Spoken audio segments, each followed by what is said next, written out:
बिस्मिल्लाहिर्रहमानिर्रहीम। लाखों करोड़ों दुरूदो सलाम मोहम्मद मुस्तफ़ा सल्लल्लाहु अलैहि वसल्लम और आले मोहम्मद पर। मैं हूँ उमर दराज गोंदल। आज लाहौर हाई कोर्ट के 2 रुकनी बेंच ने इमरान खान की 9 मई से जो जमानत के केसेस के हवाले से तफसीली फैसला था वो जारी किया और उसमें लिखा गया कि इमरान खान ने चक्री इंटरचेंज के ऊपर साजिश तैयार की और इमरान खान ने जो है वो लाहौर जमान पार्क के अंदर भी साजिश तैयार की।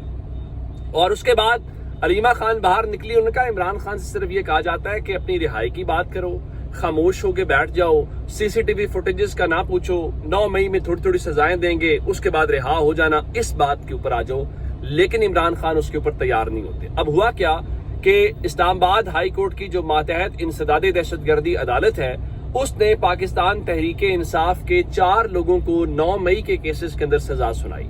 सजा सुनाने के इस अमल को उन्होंने इस्लामाबाद हाई कोर्ट के अंदर चैलेंज किया और इस्लामाबाद हाई कोर्ट का जो 2 रुकनी बेंच है उस 2 रुकनी बेंच ने उस केस की समाअत की और उसके बाद ये मामला जो है वो आज अपने मंतकी अंजाम तक पहुंच गया है। और आज जब हमने ये देखा कि वहां पर ये सारा कुछ जस्टिस इनाम अमीन मिनहाज साहब की अदालत के अंदर और जस्टिस आजम खान जो हैं उनकी अदालत के अंदर मामला हुआ, तो वहां पर जो स्पेशल प्रोसिक्यूटर थे उन्होंने अदालत को ये बताया कि जनाब ये पुलिस स्टेशन पर हमला किया गया, अंधाधुंध फायरिंग की गई है, रियासत के इदारे पर हमला किया गया है, इससे बड़ी जो दहशतगर्दी है वो क्या होगी। इसलिए आप इन सजाओं के खिलाफ जो अपीलें दायर की गई हैं इन अपीलों को मुस्तरद कर दें। अच्छा, जो जज थे ना आजम खान साहब के साथ वो खादिम सोमरो थे, तो जस्टिस खादिम सोमरो ने कहा कि पहले इन मुल्जिमान की मौके पर मौजूदगी तो साबित करें,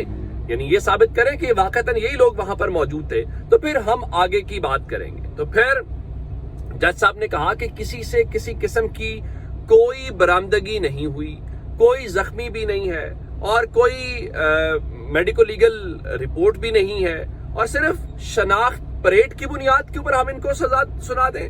उनका देखें कोई सबूत तो लेकर आए, कुछ ले आए, फिर हमें कहें या हम उस चीज को देखेंगे।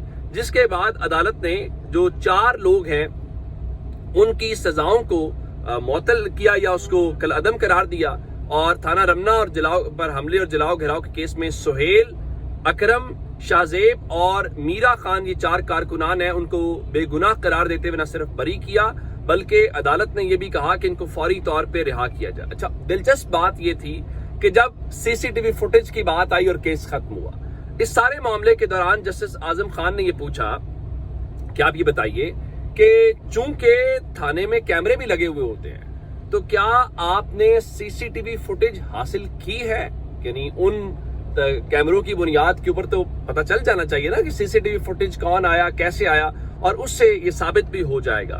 तो प्रोसिक्यूटर ने अदालत को ये बताया कि वो ना जो सीसीटीवी कैमरे थे वो पाकिस्तान तहरीक इंसाफ के जो हमला करने वाले लोग थे उन्होंने तोड़ दिए।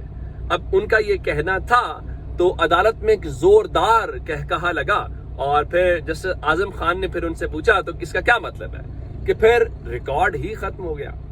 अब आप अंदाजा इस बात से करें कि अगर सीसीटीवी फुटेज की बात करें तो कैमरा टूटने से सीसीटीवी फुटेज खत्म नहीं होती।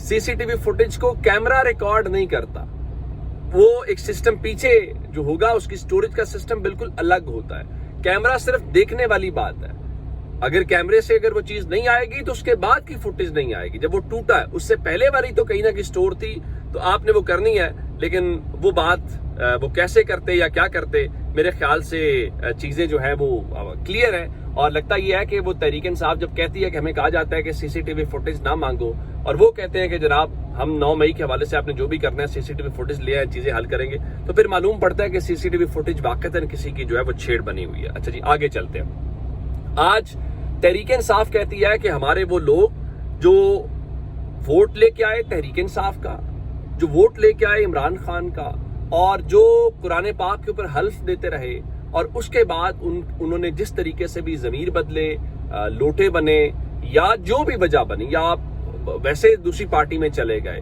तो आपके खिलाफ हम एक्शन लेंगे। देखें, सादा लफ्जों में यही होगा, अब आप वो कहेंगे कि देखिए हमारा तो कोई कसूर नहीं है और हम जो है वो आज़ाद थे, लेकिन पाकिस्तान तहरीक इंसाफ ने अपने 4 MNAs जिन्होंने जो मुनहरिफ एक्चुअली जिनके लिए लफ्ज़ इस्तेमाल होना चाहिए وہ جناب ان کے خلاف انہوں نے ریفرنس کرنے کا فیصلہ کر لیا ہے اور ان کے خلاف سفارشات مرتب کی ہیں. اور اسد کیسر کے مطابق یہ 4 وہ لوگ ہیں جنہوں نے 26ویں یعنی ترمیم کے موقع کے اوپر جو ہے وہ پارٹی کی پالیسی سے اختلاف کیا تھا یا انحراف کیا تھا. اس میں کون ہے جی؟ ایک چوری عثمان ابھی حال ہی میں جو سائی وال سے شامل ہو گئے نون لیگ کے اندر. مبارک زیب ہیں جی، وہ آلریڈی وزیر اعظم کی اب ایک طرح سے کابینہ کا حصہ ہیں. اورنگزیب کھچی، وہ بھی ان کی بھی کاروبار کی سوسائٹی والی ان کی بھی مجبوریاں ہیں. اور ظہور قریشی، یہ 4 لوگ ہیں جن کے خلاف پاکستان تحریک انصاف. اب وہ کہہ رہے ہیں اسد کیسر صاحب کہ ہم ان کے خلاف ان کی نااہلی کے لیے جو ہے وہ ریفرنس بھیجیں گے اسپیکر کو. لیکن آپ کو لگتا ہے کہ اسپیکر ان کے خلاف نااہلی کا کچھ کریں گے؟ نہیں. ہاں، اسپیکر اس حوالے سے کر سکتے ہیں کوئی ایسا ریفرنس ہو جو پاکستان تحریک انصاف کے ارکان کے خلاف ہو، تو میرا خیال ہے اس کے اوپر بڑی جلدی عمل درآمد ہو جائے گا اور مسئلے کا حل بھی نکل آئے گا. اس کی ایک مثال یہ ہے کہ اسپیکر پنجاب اسمبلی لاہور سے چل کے سیکرٹری اسمبلی کو بھی ساتھ لے کے وہ اسلام آباد گئے ہوئے ہیں. اور اسلام آباد جب آج وہ گئے اور ان کی وہاں پہ چیف الیکشن کمشنر سے ملاقات بھی ہوئی، ایک دوسرے کا ہاتھ پکڑ کے بڑی گرمجوشی والی تصویر بھی آئی. اور جناب نے یہ فرمایا کہ اس ملاقات کے بعد کہ حلف اور آئین کی پاسداری نہ کرنے والوں کو عہدے پر رہنے کا کوئی حق نہیں ہے. اب معلوم نہیں ہے یہ بات انہوں نے آپ کے لیے، میرے لیے، پبلک کے لیے کہی یا یہ بات انہوں نے جناب سکندر سلطان راجہ کے کان میں بھی کہی. اگر سکندر سلطان راجہ صاحب کے کان میں کہتے تو آپ کو اندازہ ہوتا کہ 8 فروری کو جو کچھ ہوا اس کے اوپر بھی رہنا نہیں چاہیے. اور جناب سکندر سلطان راجہ جنوری سے ریٹائر ہو چکے ہیں. اور چونکہ 26ویں یعنی ترمیم میں یہ کیا گیا تھا کہ جب تک اگلا چیف الیکشن کمشنر نہیں آتا موصوف جو ہیں اپنے آفس کے اندر قائم رہیں گے. اور اسی دوران جناب سے جو مخصوص سیٹوں والا میٹر ہے اس کو بھی ریزالو کرا لیا گیا. اور اب وہ 26 ارکان، یعنی اندازہ کیجئے کہ اسمبلی کے اندر آپ نے کیا کرنا ہے، احتجاج کیا. احتجاج غلط تھا، صحیح تھا، وہ اسمبلی کا اندرونی معاملہ تھا، لیکن وہ ریفرنس اٹھا کے اسلام آباد پہنچ گئے ہیں. اور اسلام آباد پہنچنے کے بعد اب باضابطہ طور پہ خبر یہ ہے کہ اسپیکر پنجاب اسمبلی نے 26 ارکان جو تحریک انصاف کے ہیں ان کے خلاف نااہلی کا ریفرنس دائر کر دیا. یعنی اب یہ کہا جائے آئندہ کہ کیا یہ الیکشن کمیشن کا یہ بھی کام ہے کہ وہ اس بات کا بھی فیصلہ کیا کرے کہ اسمبلیوں کے اندر احتجاج ہونا چاہیے یا نہیں ہونا چاہیے. تو مجھے یوں لگتا ہے کہ اس ریفرنس کے اوپر تو کوئی ایکشن ہو سکتا ہے. اور آپ تحریک انصاف کے اگر ان 23 ارکان کو ڈسکوالیفائی کر دیں گے، اور اسپیکر پنجاب اسمبلی یہاں پہ اسمبلی کے اجلاس آنے کے لیے آئے تھے تو احاطے میں وہ کہہ رہے تھے جی مجھے نظر آ رہا ہے کہیں پہ کچھ ضمنی الیکشنز ہوں گے، تو کچھ لوگ آپ یہاں سے ہٹا دیں، کچھ آپ 9 مئی میں نااہلیہ کر دیں گے تو سنیاں ہو جن گلیاں وچ مرزا یار پھرے. تو پھر آپ پھریں، موجیں کریں اکیلے.